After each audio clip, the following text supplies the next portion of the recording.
Essa é a Bia. Essa também é a Bia. Bia curte dançar. Bia adora cinema. Bia gosta de cantar. Bia se amarra em praia. As duas têm gostos diferentes, mas na hora de estudar elas se encontram na plataforma Gonçalves Dias. Aulas pelo canal do YouTube, dicas pelo Instagram, conteúdos para downloads no site e muito mais. Plataforma Gonçalves Dias. Aprenda onde estiver.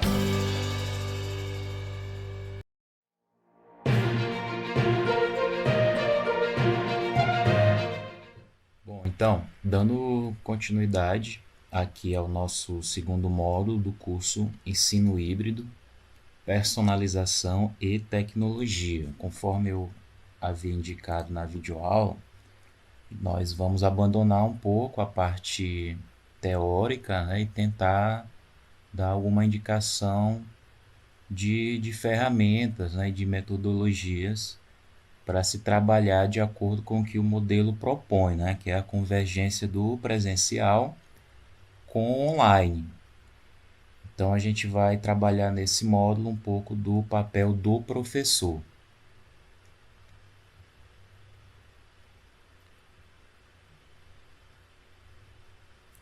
Bom, no ensino híbrido, o papel do professor ele é um papel de mudança de foco e mudança de direção. Já que a gente está propondo nesse momento um ensino que vai se centrar muito no online, muito no uso das tecnologias, o centro desse processo ele tem que ser o estudante, né? Então, o foco da atenção do aluno ela vai se dar no sentido de desenvolver um autoaprendizado, que a gente chama de autoinstrucionalidade, tá? Então, todo o conteúdo, toda a dinâmica que nós, profissionais da educação, vamos trabalhar com esse aluno, tem que se dar no sentido de que o aluno possa desenvolver, né, de forma autoinstrucional aquele conteúdo. Em outras palavras, com o nosso apoio, ele vai aprender ali sozinho, né, em tempos de isolamento social. Então, o papel do professor nesse sentido é centrar as suas atenções aí no estudante. Então, o ensino híbrido, o que ele vai propor aí nesse contexto? O que ele vai propor aí nessa direção, né? O estudante,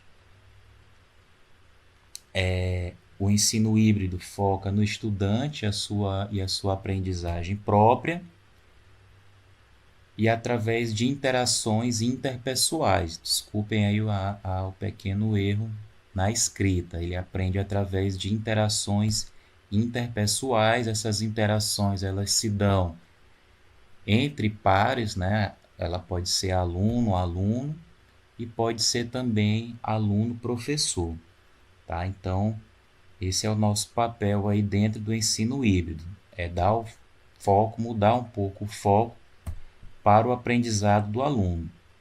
Mas como a gente vai desenvolver isso? Então, vem agora um pouco da parte prática, vem um pouco agora de dicas e também de uso de metodologias e também de ferramentas, né? Então, vamos ver aqui a elaboração de atividades a serem desenvolvidas em casa com o suporte da tecnologia. Como é que o professor ele vai fazer isso, né? O professor, a professora. Então, o primeiro passo, esse estudante, para ele aprender ali só, né? Só entre aspas, como ele vai ter o suporte nosso à distância e da tecnologia, o computador, celular, tablet, esse estudante ele precisa de um roteiro de aprendizagem, ou seja, ele precisa saber exatamente o que ele vai fazer, tá? A gente vai sempre partir do princípio que, a priori, esse estudante ele não vai ter ali a presença física, né, do professor durante 50 minutos, né, para dar esse suporte, para dar esse apoio, para tirar uma dúvida. Então, a gente tem que criar uma estratégia, que aqui vai ser esse roteiro, que diga para ele o que ele vai fazer o que a gente quer dele naquela disciplina, naquela atividade, naquela tarefa. Então, eu estou sugerindo aqui um documento e ele vai estar disponível também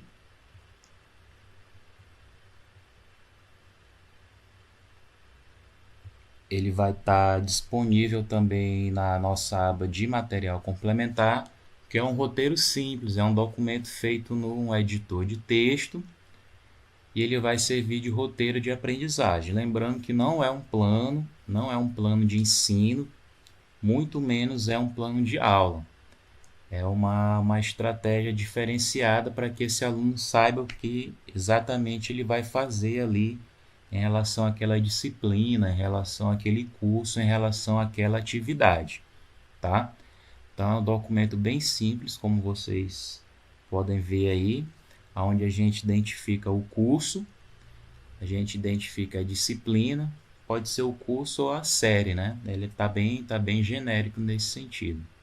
A disciplina, a unidade de aprendizagem, né?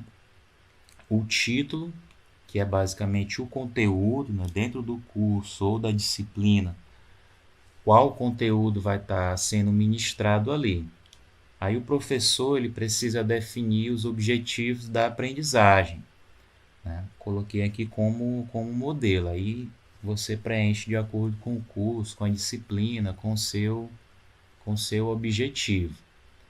Tá? Então, define os objetivos da aprendizagem, que a gente vai querer que esse aluno alcance, né, ao final dessa atividade. E o material de estudo. Se existir um livro base, como um livro didático, se existir, né, esse livro didático, ele vai ser o material base da disciplina. Se eu uso um livro didático, eu tenho que indicar e ser específico qual módulo, qual capítulo, qual a página ou qual a parte do texto ali a ser estudado. Além do material base, esse aluno ele vai utilizar alguma coisa, eu vou indicar um vídeo, sendo da internet, importante disponibilizar o link de acesso. Sendo texto, a mesma coisa, esse texto está com ele, está na internet. Sendo site, qual é o site, o vídeo está no YouTube, qual é o link, enfim. Isso tem que ser específico, especificado para ele, tá? Em cima desse material de estudo, a gente vai desenvolver atividades. Então, com base no que ele estudou, quais as atividades serão desenvolvidas? Se ele tem um livro didático, indicar ali aonde no livro estão essas atividades. Se existirem outros tipos de atividades, elas têm que estar especificadas nesse roteiro de aprendizagem, certo? E aí, como atividades, eu vou sugerir aqui três metodologias, porque eu observo muito, por exemplo, as atividades que chegam em casa, né, para minha filha, porque ela nesse período aí de isolamento está fazendo também atividades online.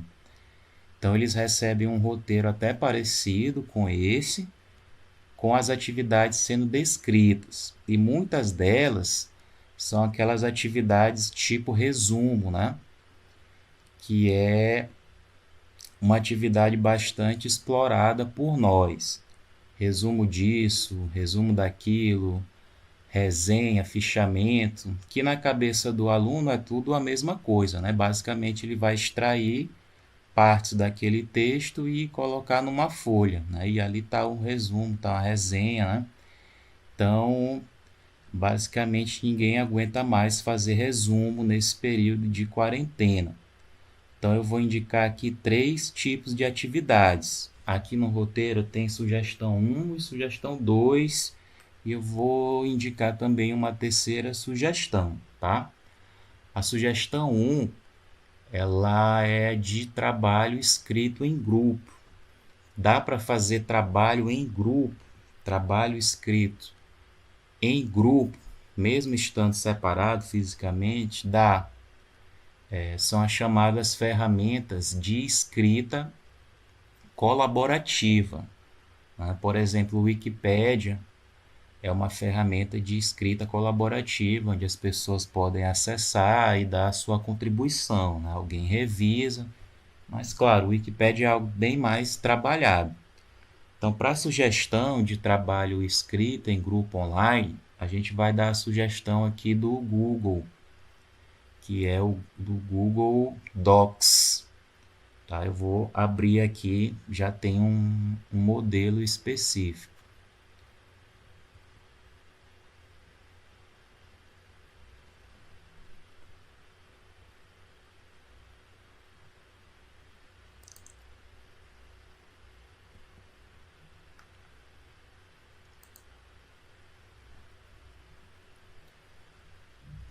Bom, aqui é o Google Docs, está na minha conta, né? Todo mundo que tem um Gmail tem uma conta no Drive e tem acesso também ao Google Docs, que basicamente simula um editor de texto online.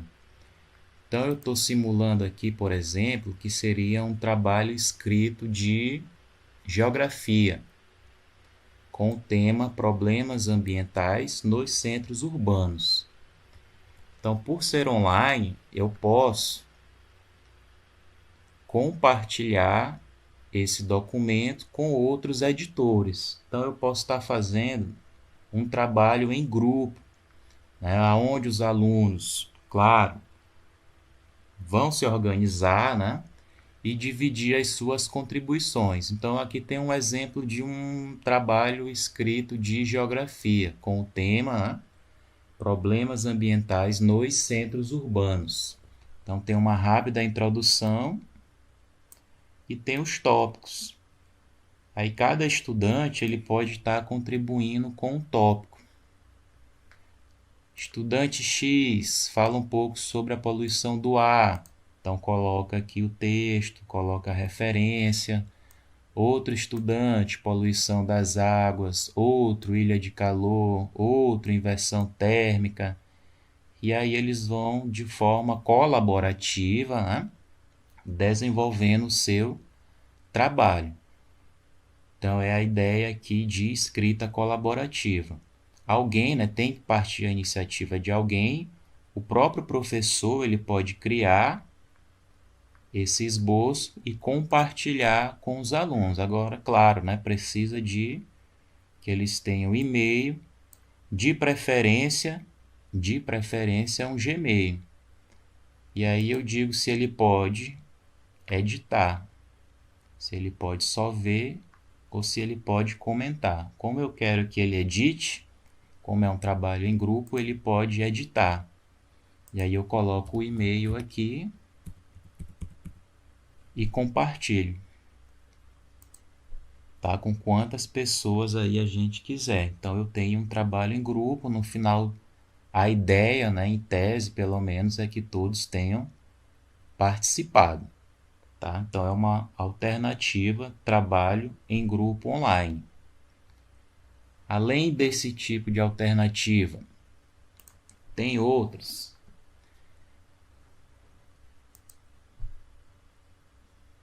Eu coloquei aqui como sugestão de atividade a exploração de mapas mentais, que muitos professores utilizam hoje, né?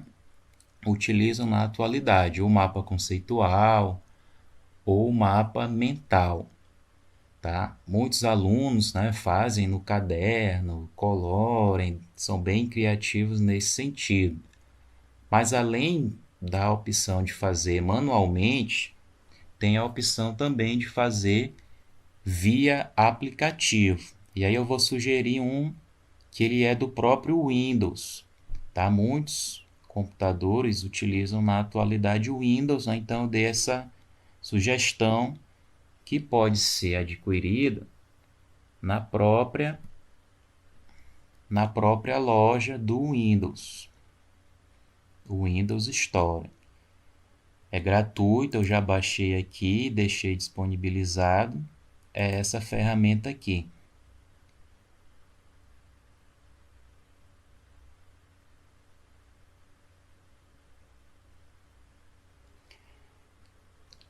TX Mind Map, tá?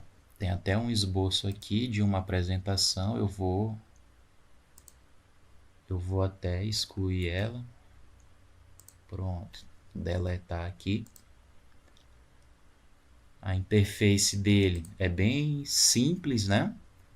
Eu tenho aqui a conta, apesar de estar em inglês, dá para se virar, né?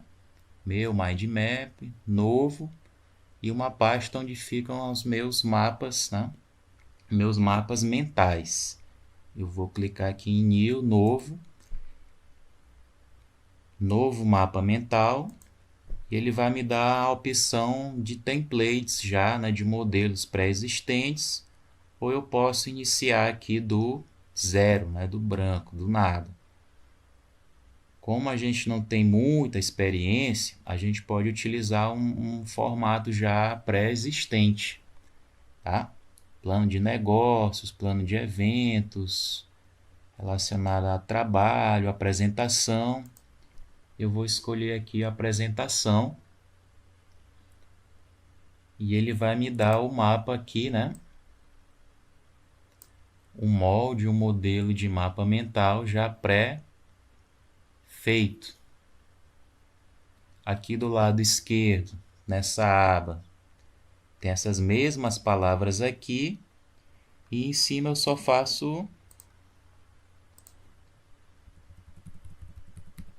vou editando. Por exemplo, eu estou criando um mapa mental sobre ensino híbrido. Então, a partir da ideia central, que é o meu mapa mental, que é ensino híbrido, eu vou desenvolvendo aí os outros diagramas, tá? Então, eu vou só editando aqui esses textos aqui do lado esquerdo, a partir dos modelos. E aqui tem a opção para mudar as cores e para inserir demais diagramas. Se eu quiser aumentar, modificar o formato, inserir mais desses diagramas aqui, mais dessas linhas, né?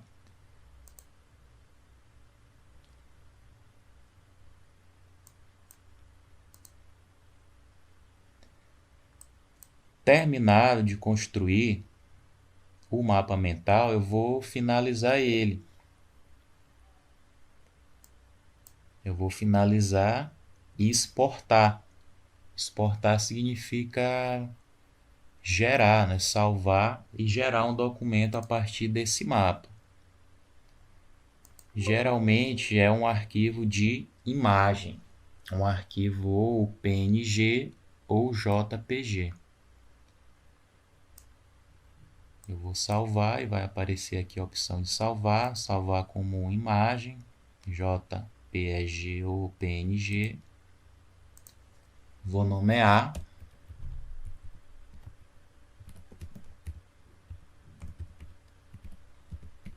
Vou fazer a nomeação dele aqui e salvar. Vou deixar salvo aqui na pasta do nosso curso, aqui no meu computador, sobre educação híbrida. E ele vai gerar um arquivo de imagem e vai ficar salvo. Depois eu posso colar num documento, posso colar num editor de texto, ou posso simplesmente imprimir, entregar, enviar ao professor para análise, tá? Lembrando que a gente vai ter uma atividade na nossa plataforma de aprendizagem online, que é sobre a utilização desse mapa mental aqui, certo? Então, nós demos a sugestão do trabalho escrito online, nós demos a sugestão dos mapas mentais,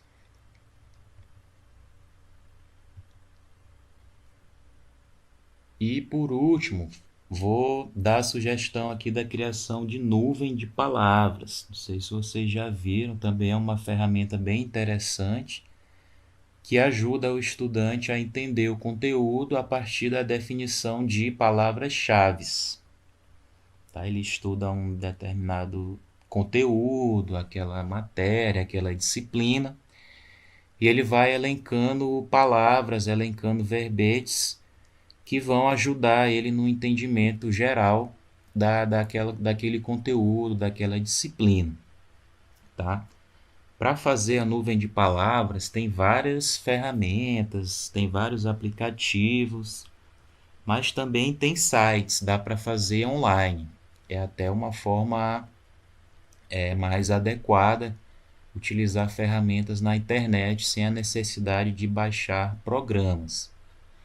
Então a gente vai deixar aqui como sugestão para fazer a nuvem de palavras esse site aqui.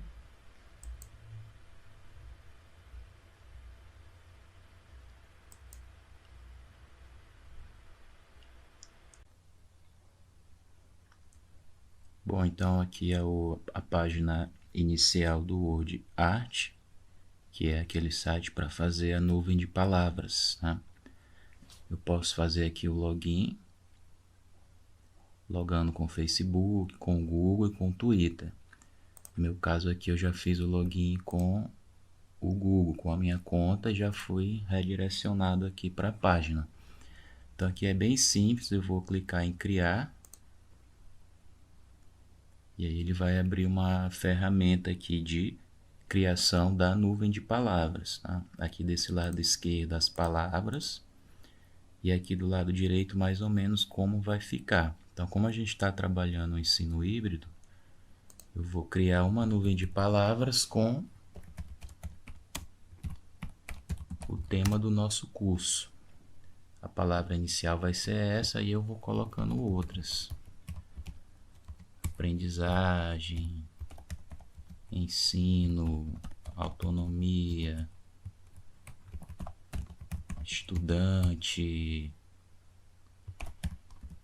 internet. Posso colocar aí quantas palavras eu quiser. A gente vai ficar só nessas. Posso personalizar o tamanho das palavras, as cores e a fonte, entre outras personalizações. E vou clicar aqui em visualizar para visualizar como é que ela vai ficar, né? Pronta.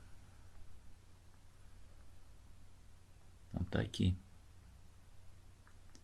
Posso editar, posso voltar e posso salvar. Tem a opção aqui de imprimir.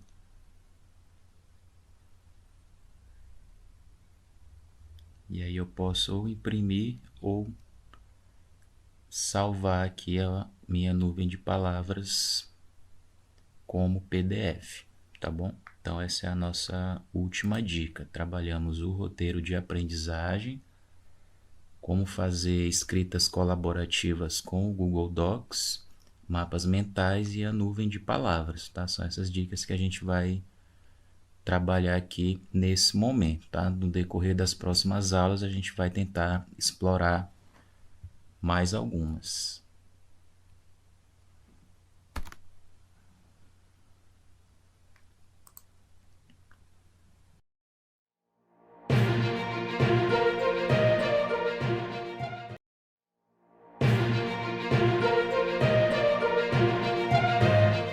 Olá, bem-vindo. Sou o professor Marco Vieira e esse é o nosso terceiro módulo do curso Ensino Híbrido, Personalização e Tecnologias. Não esqueça de acessar dentro da nossa plataforma o material de apoio a essa aula. E para quaisquer dúvidas, você pode entrar em contato através do fórum ou ainda por e-mail. Então, pessoal, bem-vindo aqui ao vídeo do nosso módulo 3 do curso Ensino Híbrido, Personalização e Tecnologias Educacionais. Nesse módulo, a gente está trabalhando a questão da autonomia do estudante. A gente sabe que dentro de uma proposta de educação híbrida, que casa elementos do presencial com o online, né, do presencial com a distância, uma das características importantes que o aluno, que o estudante tem que ter, e o professor tem que saber desenvolver isso no estudante, é a questão da autonomia, né? A autonomia aí, nesse sentido, ela está ligada à capacidade desse estudante de gerenciar o próprio aprendizado, né? Construir alternativas onde ele seja capaz de administrar o próprio estudo, tá? Então isso tem sido importante demais, principalmente nesse contexto atual em que a gente está vivendo, tá bom? Então, se você navegou pelo nosso material complementar, que está disponível aqui no nosso ambiente virtual de aprendizagem, a gente disponibilizou alguns slides mostrando dicas, pelo menos 10 dicas de como estudar em casa, né? Então a gente pensou nesse material e pensou nesse módulo no sentido de ajudar esse estudante a desenvolver essa característica que é a autonomia. Então lá a gente sugeriu 2 aplicativos que ajudam um pouco o estudante nesse sentido, tá? Sugerimos o aplicativo Stay on Task e sugerimos o aplicativo Trello. Nesse tutorial aqui a gente vai ensinar a manipular o aplicativo Trello, que é uma ferramenta de gerenciamento de processos, que auxilia qualquer pessoa a gerenciar desde coisas mais simples até um planejamento semanal de estudos, a coisas mais complexas, né, como gerenciamento de atividades, de gerenciamento de equipes de trabalho, gerenciamento de professores, enfim. Como a gente está trabalhando a questão da autonomia do estudante, nesse tutorial a gente vai simular, a partir da utilização desse aplicativo, um planejamento de estudos, tá? Um planejamento semanal de estudos, tá? Então, primeiramente, a gente tem que ter o aplicativo, né? Você está vendo aqui que eu estou gravando a partir da tela do meu celular, como a gente já fez alguns tutoriais com sites e com programas para computador. Então, agora a gente vai fazer um pouco diferente, né?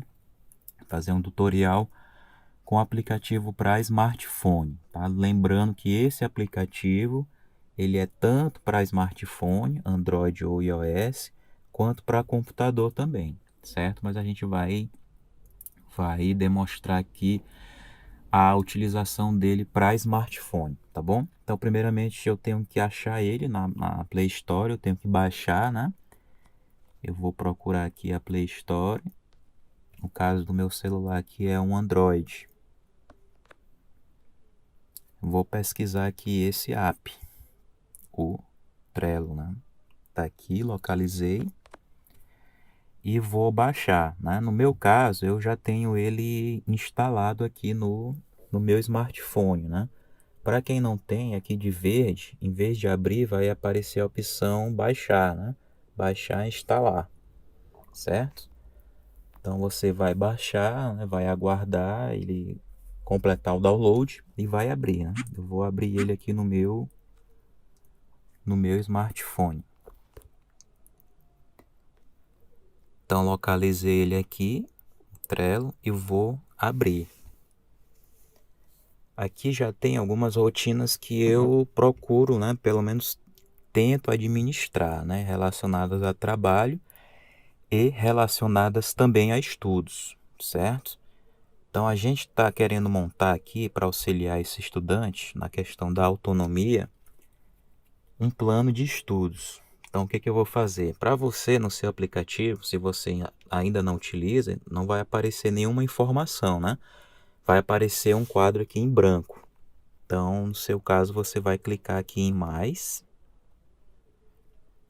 Depois de clicar em mais, clicar aqui em quadro. E vou nomear esse quadro. Então eu estou tentando, eu como estudante, né? Tentando aprender sozinho em casa, vou criar uma rotina de tarefas que tenho que fazer durante a semana ligadas ao meu estudo, né? Então eu vou criar aqui um plano de estudos semanal. Eu vou criar aqui o meu plano de estudos semanal, tá? Vou deixar a visibilidade dele particular e vou clicar em criar, nessa opção aqui, criar. Então ele vai me direcionar para esse quadro. Aqui nesse quadro eu vou adicionar as minhas tarefas. Lembrando que como eu tô trabalhando aqui um planejamento semanal, eu vou colocar os dias da semana. segunda, terça, quarta, quinta,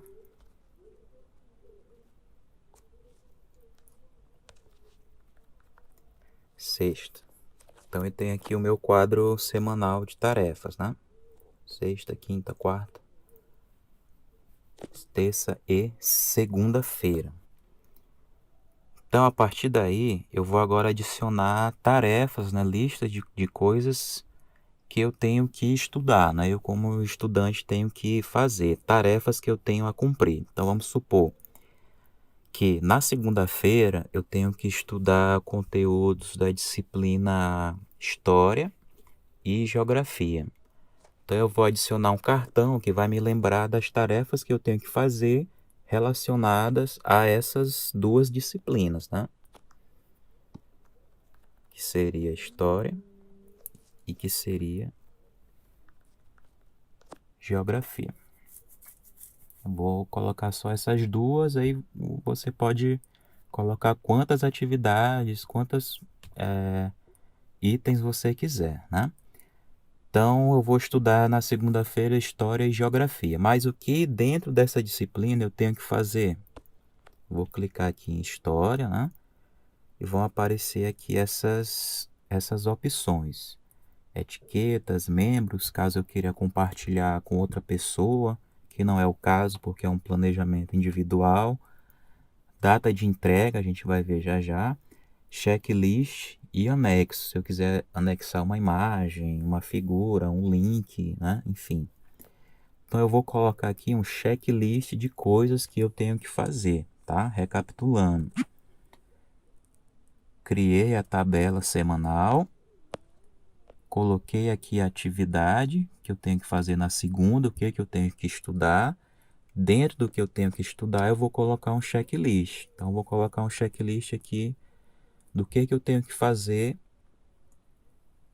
relacionado a essa disciplina. Então, vamos supor que eu tenha que assistir videoaula. Vamos supor que eu tenha que criar um mapa conceitual do capítulo 4. Vamos supor que eu tenha que fazer uma resenha desse mesmo capítulo.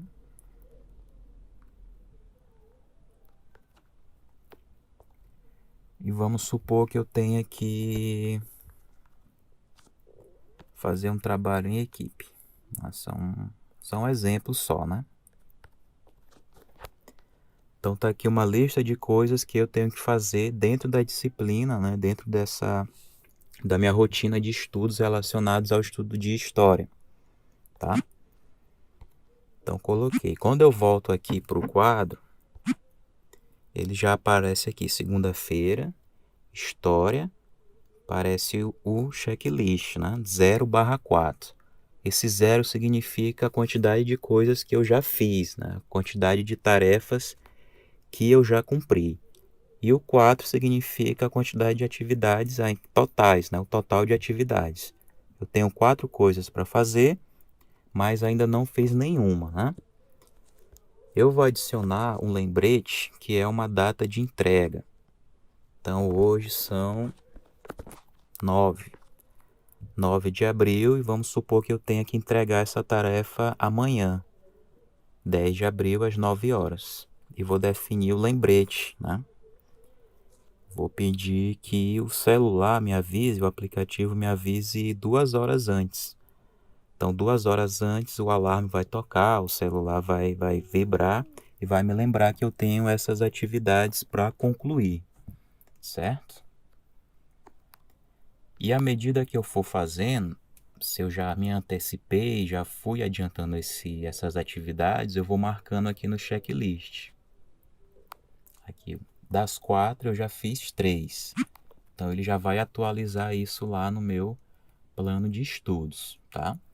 E vou fazer a mesma coisa para as outras disciplinas e para os demais dias da semana, certo? Então, são algumas das funções aí mais básicas desse aplicativo. Lembrando, como eu coloquei no início do vídeo, que ele vai me ajudar a gerenciar tanto rotinas simples, né, individuais, como rotinas mais complexas, né? Então, ele serve para estudante, serve para professor, serve para gestor, tá? Isso trabalhando aqui dentro da educação. Então, por exemplo, um gestor que faz um gerenciamento de equipes de professores. Então, ele pode cadastrar cada uma das tarefas que essa equipe vai desenvolver e pode compartilhar esse quadro com esses professores, com essa equipe, né? E eles vão alimentando a tabela e a gente vai gerenciando, certo? Então aqui, como a gente está trabalhando a autonomia do aluno, então é um aplicativo bem interessante e ele é bem útil, né? Eu mesmo utilizo para gerenciar, como vocês podem ver aqui, coisas relacionadas a trabalho e relacionadas também a estudos, tá? Então, a partir do momento que a gente vai começando a utilizar, que o aplicativo vai lembrando, vai ajudando a gente, né? Ele se torna bem útil nesse sentido, tá? Então, a dica que a gente vai dar aqui nesse tutorial é o uso e a manipulação do Trello, que serve tanto para smartphone quanto para computador, tá? E pode ser, inclusive, sincronizado, né? As duas, tanto no smartphone quanto no computador, certo? Então não deixe de acessar também lá os materiais complementares, porque além desse aplicativo, se você achou difícil, trabalhoso, tem outras sugestões lá para acessar.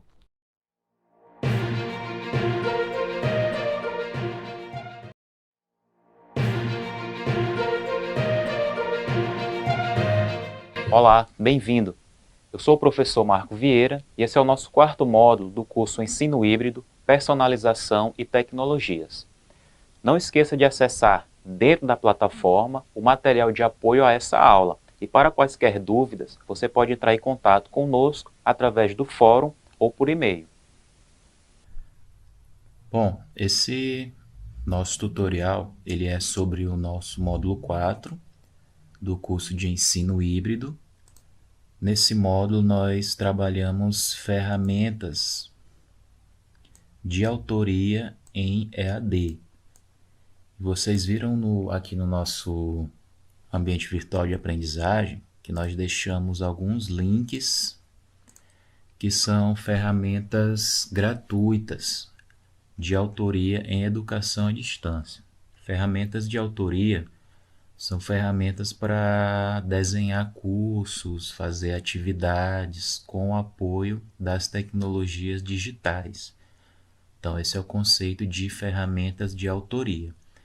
Nosso material complementar, eu disponibilizei 2 links com essas ferramentas, tá? Que é esse aqui, 12 ferramentas gratuitas.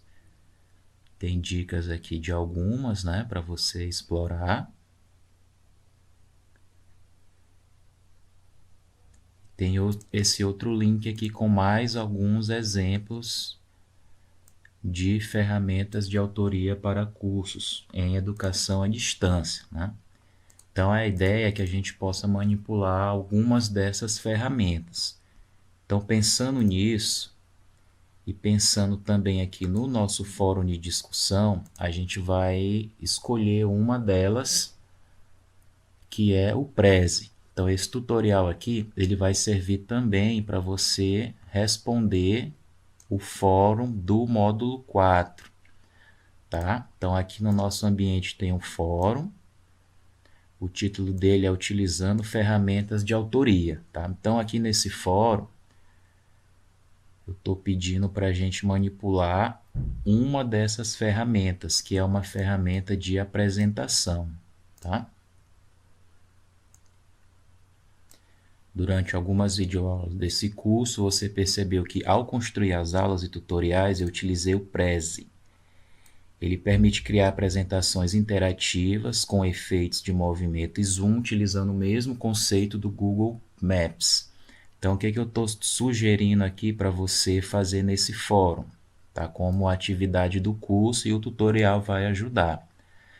Neste fórum, você está desafiado a fazer o mesmo. Sugerimos a criação de uma apresentação que tenha como tema o conteúdo da sua preferência, né? Pode ser uma aula da disciplina que você ministra, uma palestra ou uma apresentação pessoal, enfim, fica a critério aí seu. Tente seguir este passo a passo. Acesse o site da aplicação, vou já acessar, né? Crie uma conta gratuita para educadores, busque tutoriais. Então, além desse aqui, se quiser buscar outro tutorial, crie sua apresentação, deixe-a pública, né? E disponibilize o link dela aqui no fórum, aqui no ambiente, né? Para a gente acompanhar, ver se você conseguiu desenvolver direitinho a tarefa. Então, a gente vai seguir esse passo a passo, criando uma apresentação no Prezi. O tema de você, o teu tema, tu vai escolher, né? De acordo com o que tu quiser, uma aula, uma palestra, né? O meu tema aqui, ele vai ser sobre um tópico da nossa aula, que é o ensino híbrido, né? Durante algumas videoaulas do curso, vocês viram essa figura aqui que demonstra, né, os modelos de ensino híbrido, tá? Então, eu vou pegar essa explicação aqui e vou fazer ela no Prezi, e a gente vai ver como fica, tá? E vou fazer esse tutorial aqui de manipulação dessa ferramenta, que eu acho bem interessante, deixa a aula e a apresentação um pouco mais rica, um pouco mais atrativa. Vamos lá?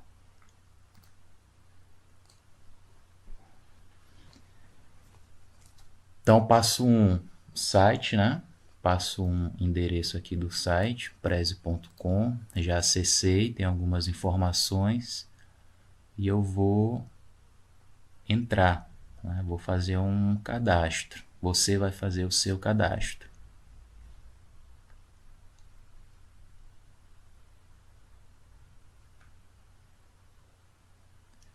Quem já tem a conta, acessa aqui com a sua conta.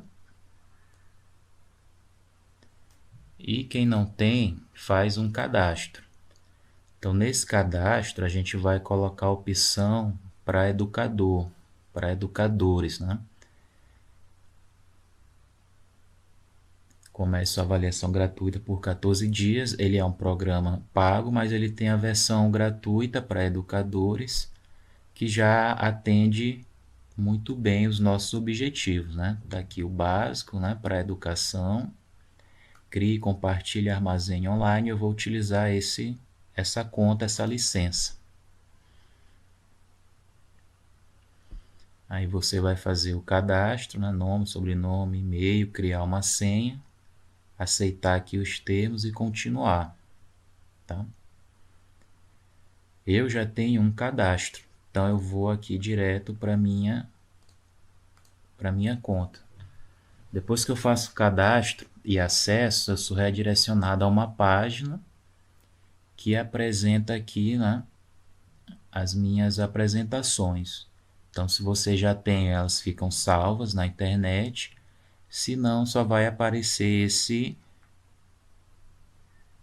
quadro aqui para criar uma nova apresentação, certo? Então, eu vou criar uma aula. Vou criar uma aula sobre o ensino híbrido, tendo como base essa figura aqui, tá? Eu vou criar ela no Prezi. Então, eu vou clicar aqui em nova apresentação.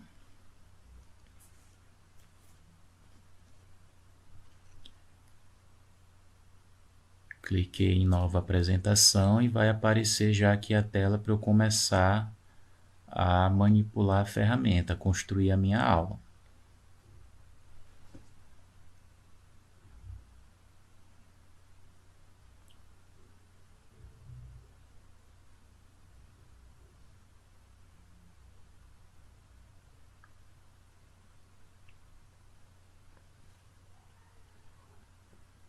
vão aparecer como sugestões alguns modelos para eu criar a apresentação em cima de alguns templates. Eu vou sugerir nesse primeiro momento a gente iniciar o Prezi em branco, tá? Deixar a tela branca para a gente exercitar um pouco a criatividade.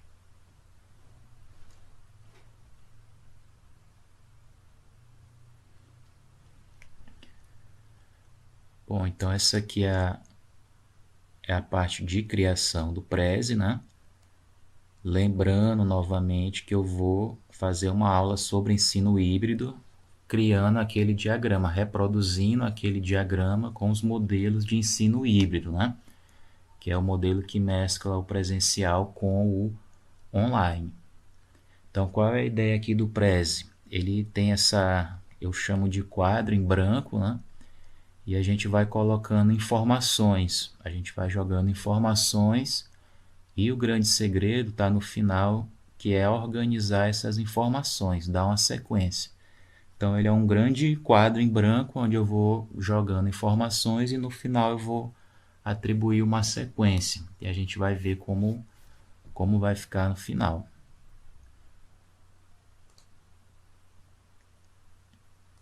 Eu vou deletar aqui esse... Voltar aqui.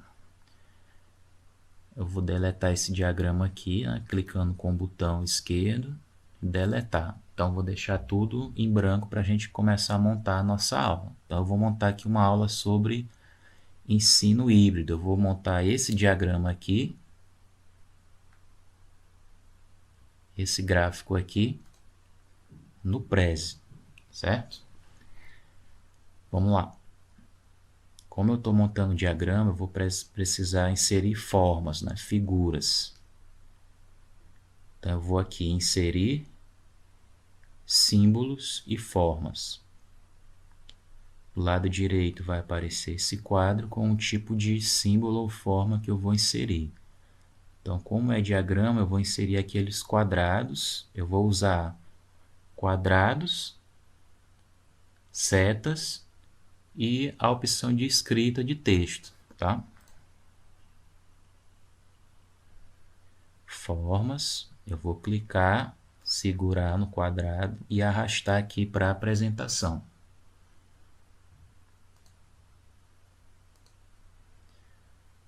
Com o quadrado eu posso aumentar, posso diminuir, posso dar um zoom, né?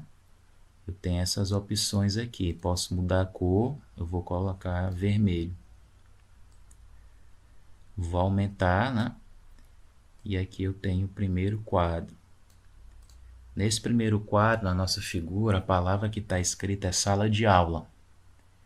Para eu escrever qualquer coisa no Prezi, basta eu dar um duplo clique e vai aparecer essa caixa de texto. Eu vou colocar a informação sala de aula e vou colocar ela dentro aqui do meu quadro.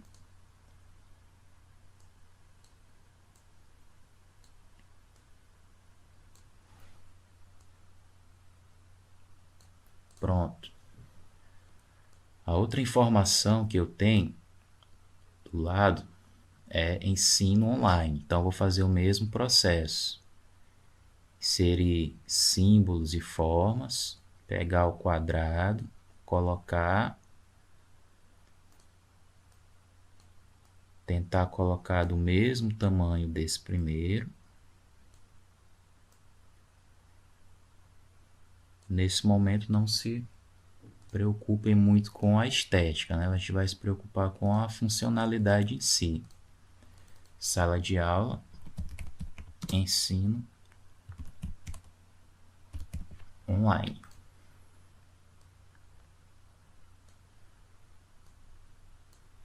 Vou precisar de mais um quadrado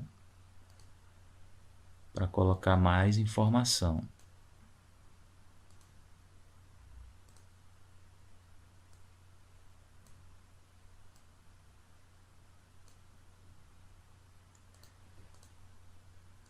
Alterar aqui a cor. Ensino híbrido.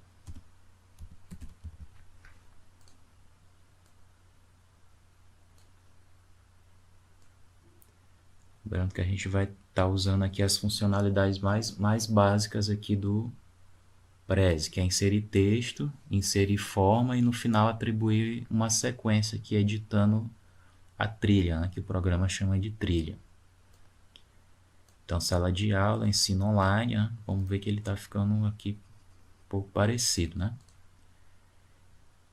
Ensino híbrido, e vou colocar aqui os modelos de ensino híbrido, né? Que são de rotação, flex, Lacarte e enriquecido.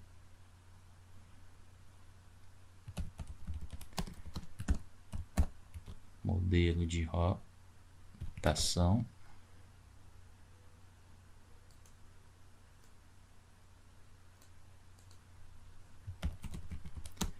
Modelo flex.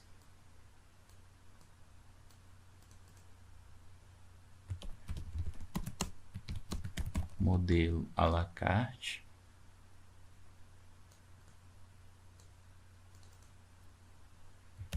E modelo virtual enriquecido. De preferência usar o mouse, né, que é bem mais fácil de manipular a apresentação. O modelo de rotação ele tem submodelos, que é a rotação por estações, o laboratório rotacional,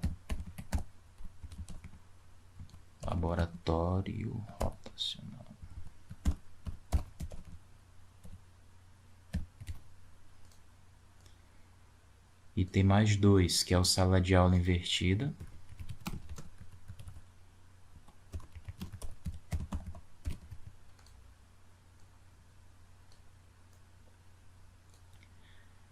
e o rotação individual.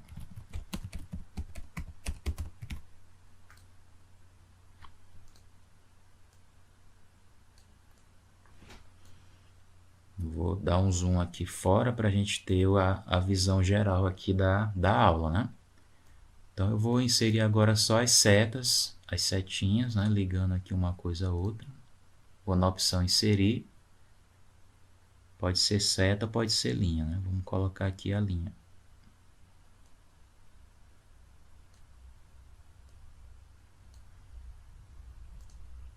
Vou colocar aqui em preto.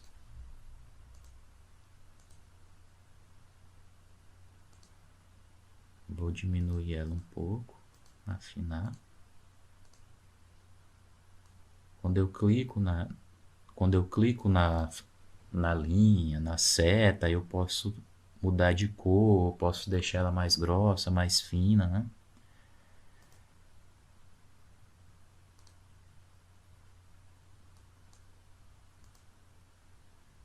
Vou inserir mais uma aqui.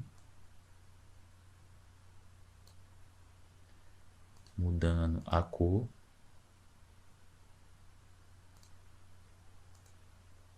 E deixando ela mais fina.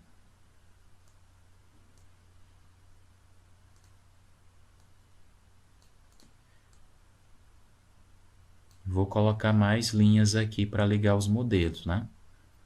Mesmo processo, inserir linha.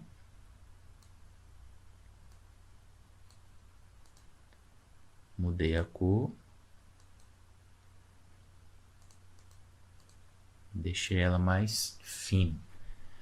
Eu posso também, em vez de só ir aqui inserir linha, eu posso copiar e colar. Mesmo processo que a gente utiliza aí no editor de texto. Botão direito, copiar, colar.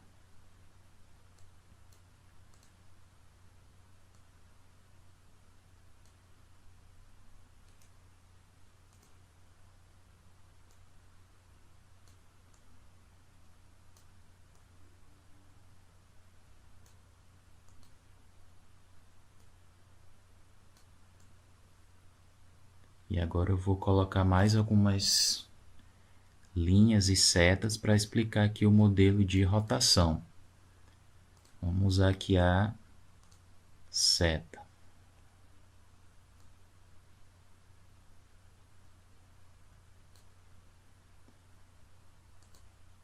Com a linha e seta, além de mudar de cor e deixar ela um pouco mais fina, eu posso mudar aqui a forma dela, ó. Então, vou deixar ela assim.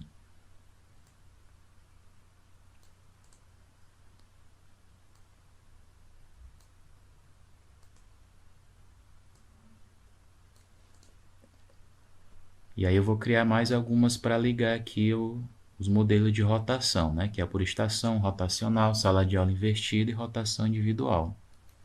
Eu vou só copiar e colar a seta.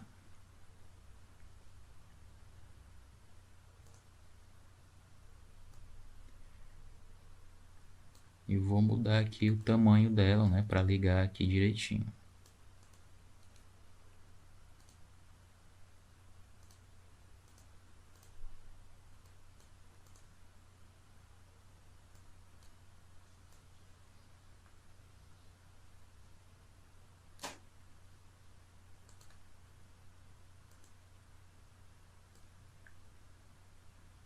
Mais uma para terminar a nossa apresentação. Lembrando que é uma apresentação bem simples, bem básica, né? E a sugestão aqui é só mesmo praticar, né?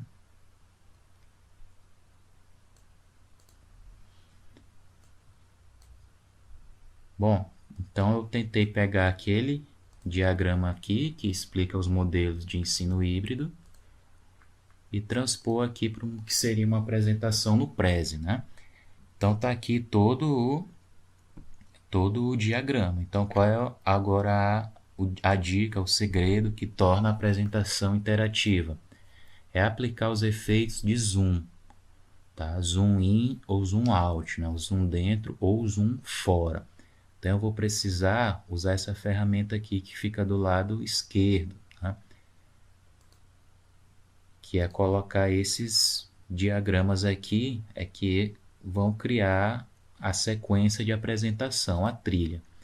Normalmente eu uso esse aqui que é o invisível. Ele não aparece na hora da apresentação. Então eu vou pegar ele e vou trazer para cá, ó. Aí vocês já vão ver que vai aparecer o número 1, parecido com o PowerPoint, né? É como se fosse meu primeiro slide. Então eu vou clicar aqui nele e vou fazer com que ele cubra toda a apresentação.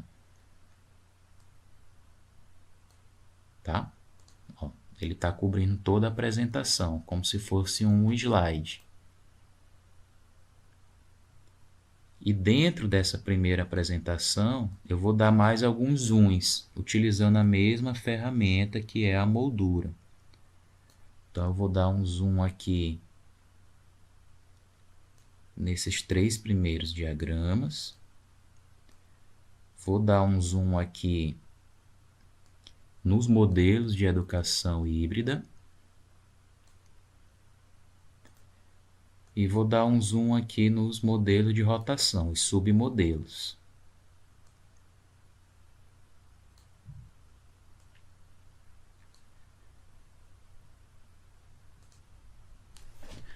Aqui eu já tenho basicamente a apresentação pronta, tá? Lembrando que eu estou trabalhando aqui com elementos mais básicos, que é inserir figuras, inserir textos, setas, linhas e fazer aqui editar a trilha, certo? Aqui eu já tenho a apresentação. Lembrando que eu posso inserir imagem, eu posso inserir vídeo, eu posso também simplesmente transpor uma apresentação do PowerPoint para o Prezi, tá? São outras opções que vão ficar aí para depois, caso você queira aprofundar, caso você queira explorar mais recursos, né?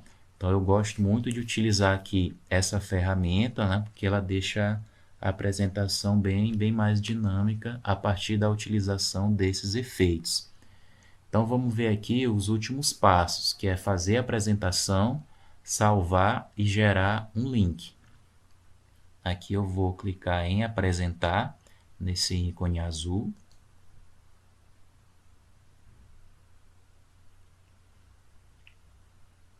E essa é a nossa apresentação. Tá? Então, eu vou apresentar. Né? Então, o que é o ensino híbrido? Ensino híbrido é um modelo, né, de educação aonde eu mesclo a sala de aula presencial com o ensino online. No ensino híbrido existem 4 modelos, que são os modelos de rotação, flex, à la carte e o modelo virtual enriquecido. Sendo que o modelo de rotação ele se subdivide em 4 outros modelos, que é o modelo de rotação por estações, o modelo laboratório rotacional, o modelo de sala de aula invertida e o modelo de rotação individual. Então, a sugestão é que nesse fórum você faça o mesmo, tá? Utilizando um conteúdo de sua preferência, uma aula de geografia, de história, matemática, química, física. Então, essa é a minha apresentação. Por ser online, ele salva aqui automático, né? E vou sair. Quando eu saio da apresentação, automaticamente ela já fica salva na minha primeira página, né? Na minha sala de aula.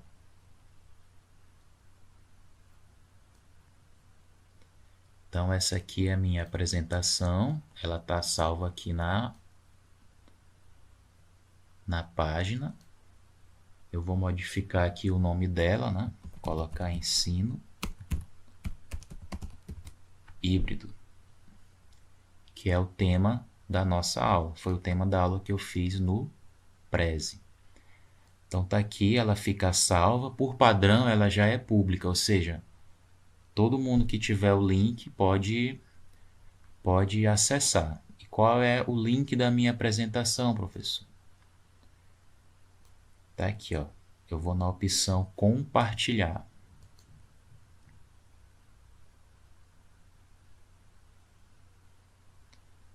Nível de privacidade público, para que outras pessoas possam ver. E o link é esse aqui, ó. Eu vou copiar esse link e vou colar no fórum. Então, é basicamente isso que você vai fazer na aula, né? No fórum do módulo 4, ferramentas de autoria. Dá uma estudada aqui nas ferramentas, em algumas das ferramentas, se possível baixar algumas, e nesse fórum eu estou sugerindo a utilização do Prezi, dessa ferramenta de apresentações interativas com efeitos de movimento e zoom, tá? Então, a ideia dessa atividade é te ajudar a participar do fórum do módulo 4, utilizando o Prezi. Então, o que nós fizemos? Acessamos o site, criamos uma conta gratuita, criamos uma apresentação, né? Deixamos ela pública e disponibilizamos o link. Então, você pode escolher o tema da sua preferência, construir a apresentação e postar no fórum aqui do nosso ambiente virtual de aprendizagem, tá bom?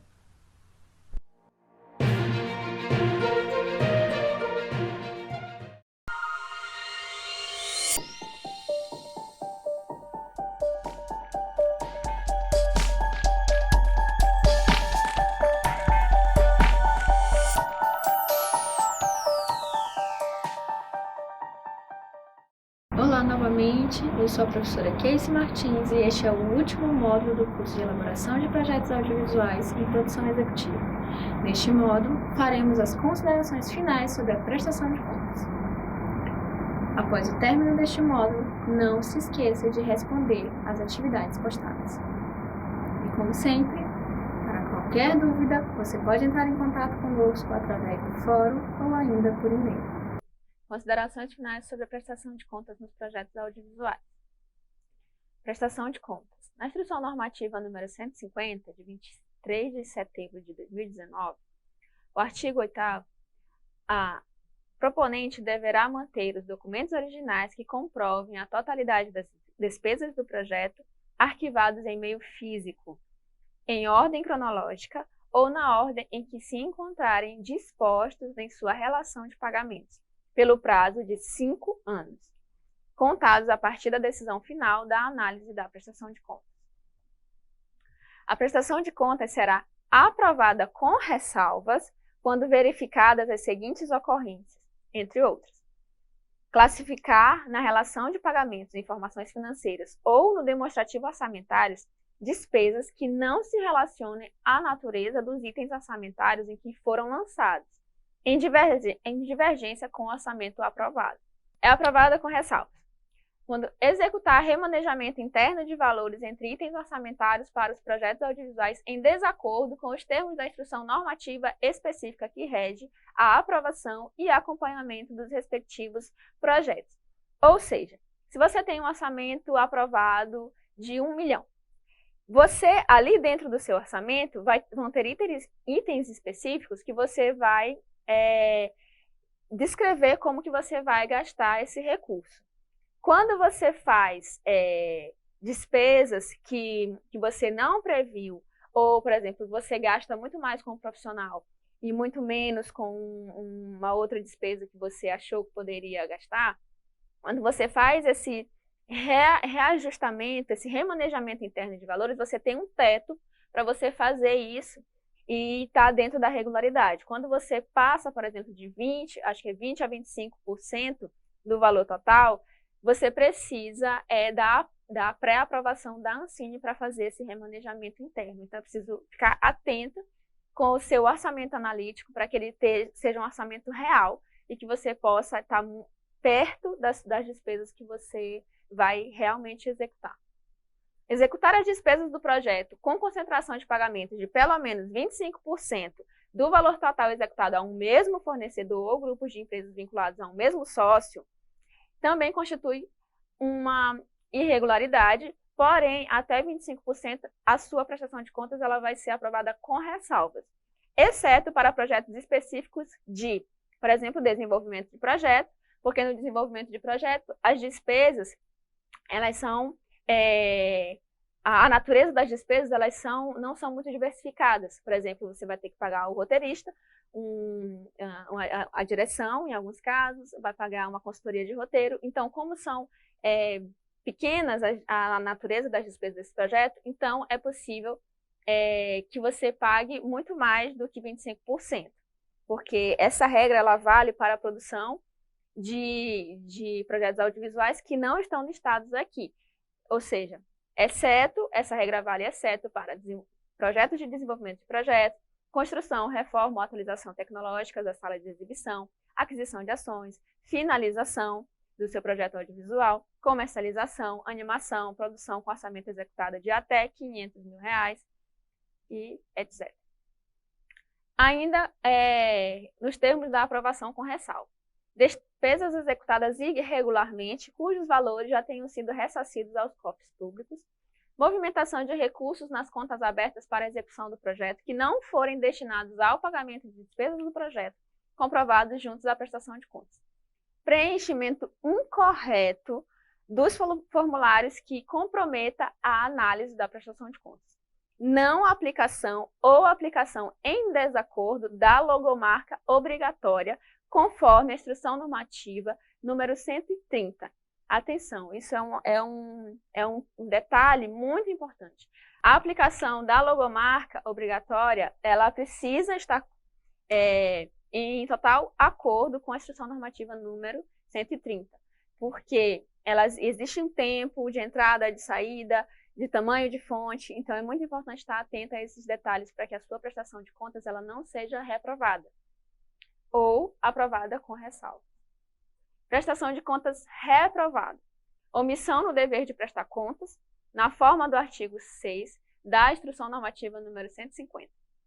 No artigo 6, quando a prestação de contas final não for apresentada no prazo determinado na seção 1 deste capítulo, a proponente será inscrita na situação de inadimplência. A proponente será notificada de sua inscrição na situação de inadimplência e instada a regular omissão no prazo de 30 dias.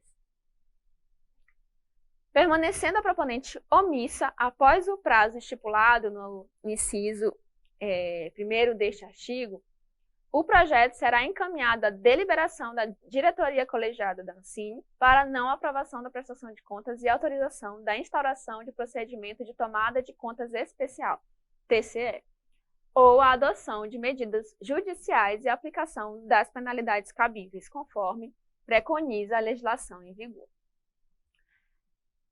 A prestação de contas será reprovada no caso de não entrega do material para análise técnica do cumprimento do objeto finalizado, ou seja, se você não entregar o produto audiovisual que você falou que ia entregar. Não ressarcimento ao erário de despesas glosadas. No caso de despesas que foram glosadas, que foram consideradas estranhas à natureza do projeto, você precisa ressarcir a Ancine, aos cofres públicos, porque essa despesa ela não foi considerada uma despesa regular dentro da natureza do projeto. Não apresentação de despesas relacionadas à execução da totalidade dos recursos disponibilizados, dos rendimentos oferidos pelas aplicações financeiras ou da contrapartida obrigatória, quando couber, sem a devida devolução ao erário desses valores. Prática de ato de gestão ilegal ou de caráter fraudulento que implique danos ao erário. Em projetos de produção de obra audiovisual, a não emissão do Certificado de Produto Brasileiro, o CPB, ou a sua emissão sem atestar a classificação da obra como obra audiovisual brasileira independente constituinte de espaço qualificado. Também, o não atendimento às diligências indispensáveis à análise da prestação de contas. O descumprimento das obrigações que, conforme os instrumentos que regulam a aplicação de recursos de fomento direto, possam ensejar a não aprovação da prestação de contas. Não aprovação do cumprimento de objeto e finalidade. Ou seja, quando você faz o seu projeto e você submete ele à análise e aprovação para receber recursos públicos, você precisa estar alinhado na sua prestação de contas do que você falou e propôs no seu projeto inicial. Então, se eu falei no meu projeto que eu vou fazer um filme de longa-metragem, o cumprimento do meu objeto e a finalidade do meu objeto é um longa-metragem. Então, eu preciso apresentar esse longa-metragem a partir da emissão do meu Certificado de Produto Brasileiro, que é o meu registro de que aquela obra ela é uma obra de longa-metragem dentro dos termos que eu falei que eu ia fazer. Sanções e penalidades. Advertência. A advertência é um alerta a proponentes sobre a realização de condutas inadequadas, de caráter menos grave, que representam o descumprimento de recomendações da Ancine ou geram dificuldades para as etapas de análise de prestação de contas. Inabilitação. A inabilitação é a sanção restritiva de direitos aplicada no caso de condutas inadequadas de caráter mais grave, listadas no artigo 43, no parágrafo 1º, inciso 2º da Instrução Normativa número 150. Como consequência, a proponente ou executora do projeto audiovisual, bem como seus respectivos sócios administradores e as empresas nas quais estes últimos sejam também sócios administradores, ficam impedidas de terem analisados e aprovados novos projetos, análise complementar, redimensionamentos, remanejamentos, reinvestimentos, trocas de titularidade, contratações, prorrogações e liberações de recursos de seus projetos em andamento, no fomento direto e no fomento indireto. Os impedimentos persistirão enquanto durar o descumprimento das obrigações previstas na Instrução Normativa número 150. Sofrem ainda com as seguintes penalidades: suspensão de participação em linhas de financiamento em estabelecimentos oficiais de crédito, proibição de contratar com a administração pública pelo período de até 2 anos, proibição de fruir dos benefícios de fomento indireto geridos pela Ancine pelo período de até 2 anos. Glosas.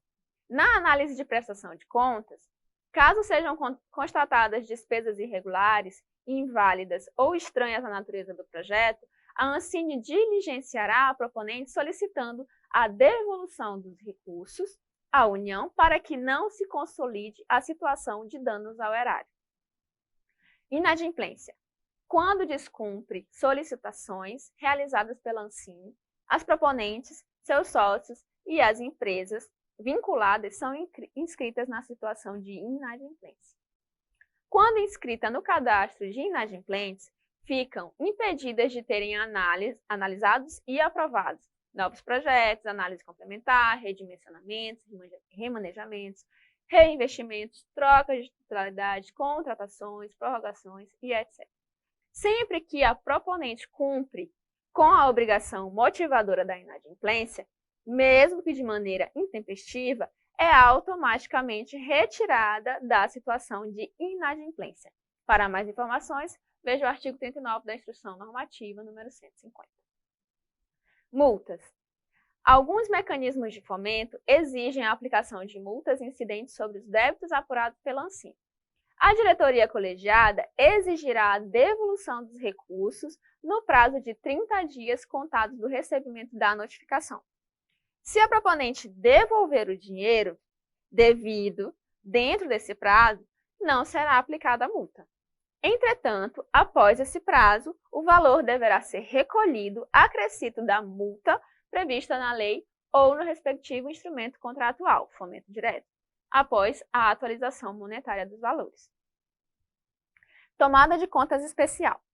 É um processo perante o Tribunal de Contas da União, o TCU, devidamente formalizado, com rito próprio, que visa a apuração de responsabilidade por ocorrência de dano à administração pública federal e obtenção do respectivo ressarcimento, objetivando a apuração dos fatos, a identificação dos responsáveis e a quantificação do dano. A TCE será instaurada para projetos com prestação de contas não aprovadas na Ancine, cujos recursos atualizados não tenham sido devolvidos aos cofres públicos na forma da lei, após esgotadas todas as medidas administrativas internas. Muita informação, né? Mas calma, ainda nem começou a pior parte, só começa quando você inicia o seu projeto financiado.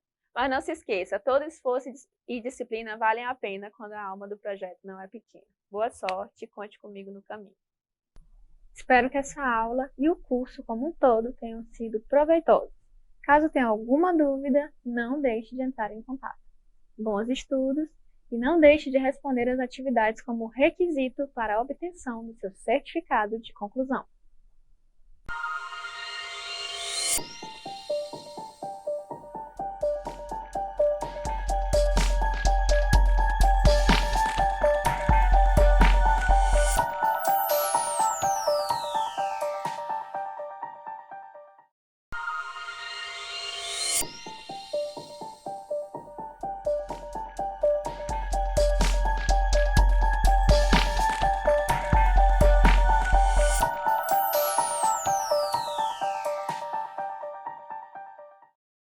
Olá, seja bem-vindo ao Maranhão Profissionalizado, o programa de capacitação profissional do Governo do Estado do Maranhão. Eu sou Adriane Cerejo, sou formada em agronomia e atuo há 5 anos na área de paisagismo. E esse é o módulo de apresentação do curso de Mini Jardins. Não se esqueça de acessar, dentro da plataforma, o material de apoio a essa aula. Caso surja alguma dúvida, você pode entrar em contato através do fórum ou por e-mail. Nosso curso está dividido em 4 módulos. Módulo 1, definição e tipo de bases. Módulo 2, drenagem, substrato e acabamento. Módulo 3, montagem de mini-jardins. Módulo 4, manutenção. Bons estudos e até os próximos módulos.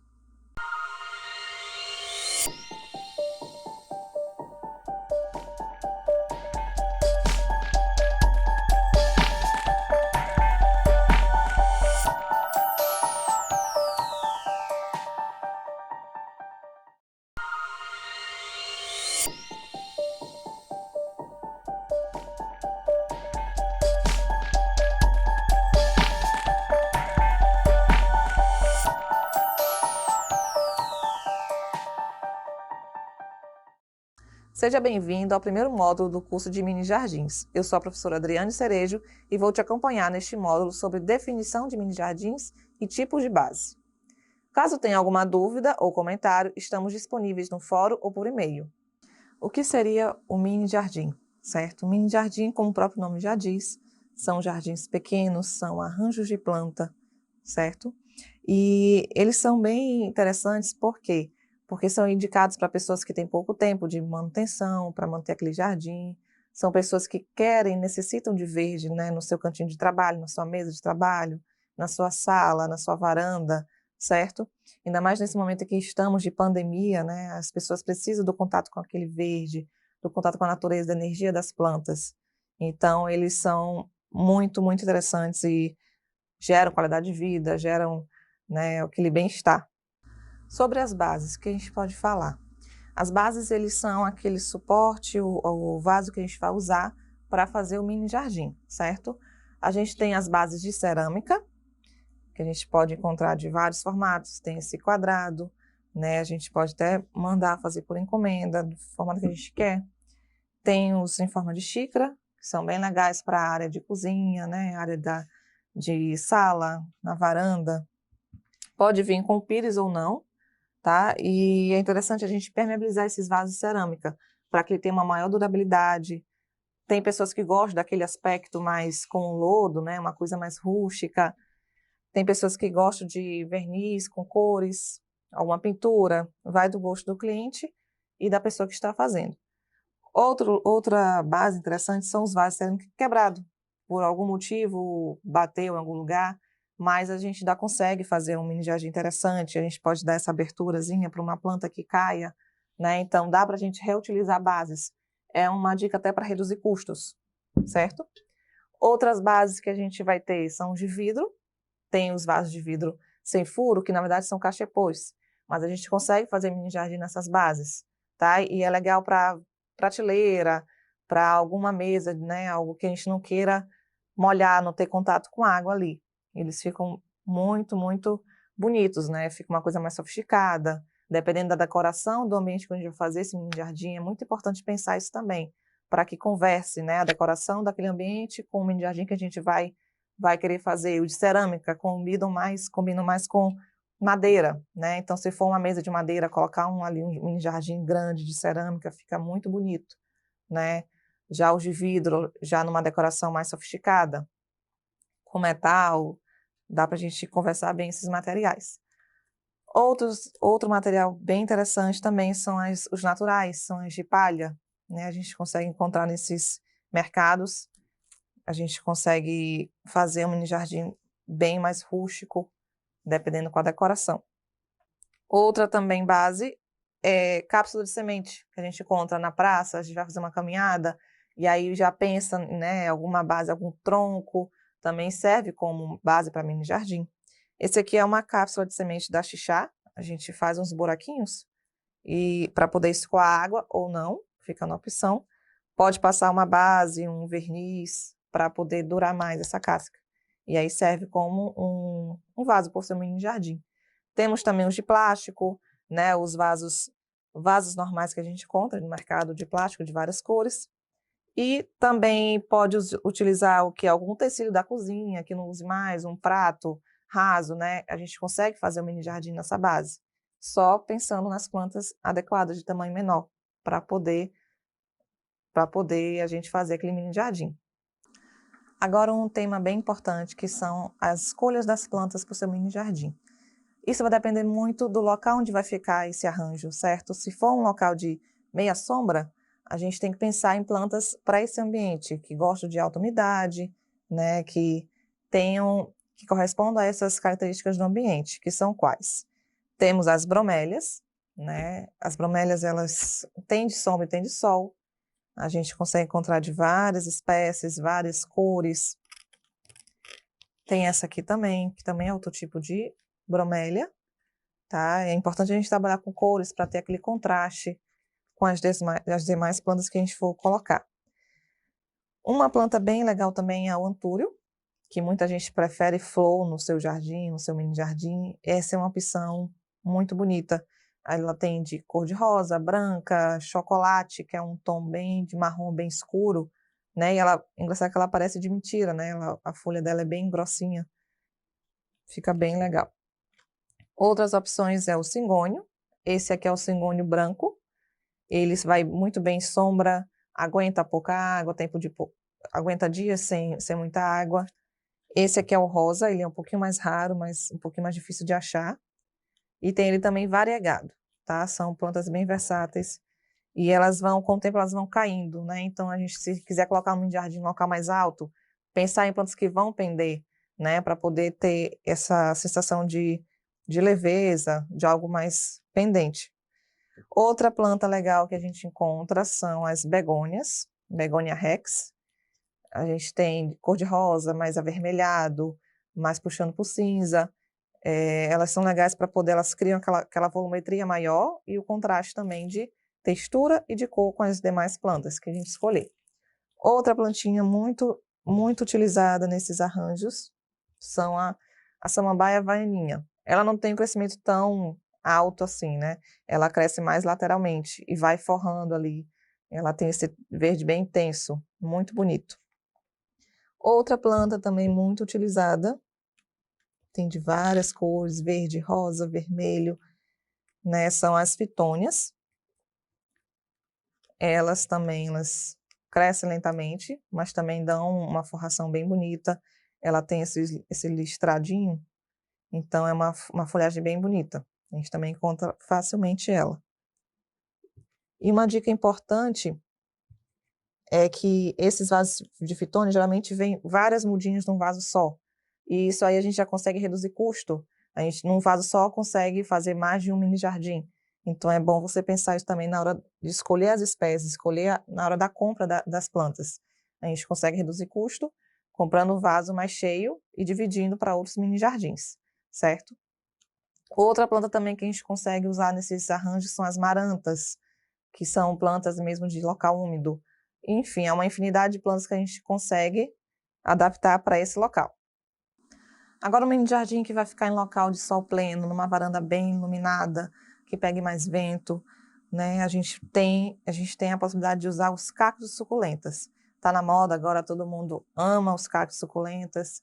Então, a gente pode utilizar, aqui tem alguns exemplos, tem essa suculenta, que ela gosta de muito sol, muita água, pode ficar na chuva, ela se adapta muito bem.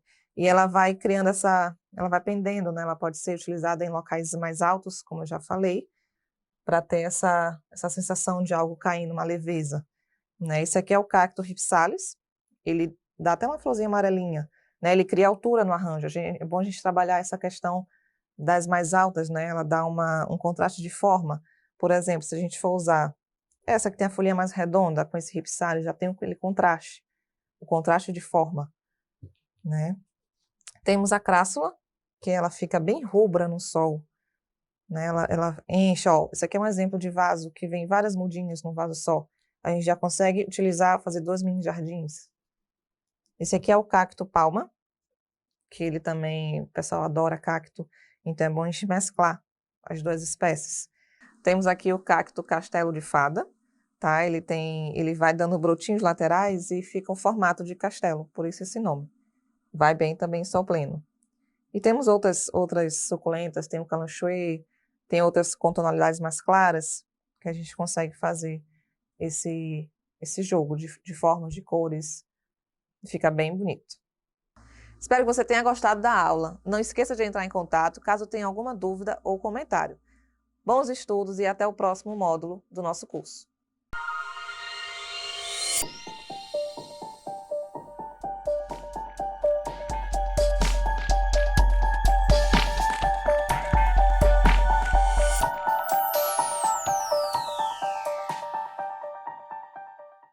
Essa é a Bia. Essa também é a Bia. Bia curte dançar. Bia adora cinema. Bia gosta de cantar. Bia se amarra em praia. As duas têm gostos diferentes, mas na hora de estudar elas se encontram na plataforma Gonçalves Dias. Aulas pelo canal do YouTube, dicas pelo Instagram, conteúdos para downloads no site e muito mais. Plataforma Gonçalves Dias. Aprenda onde estiver.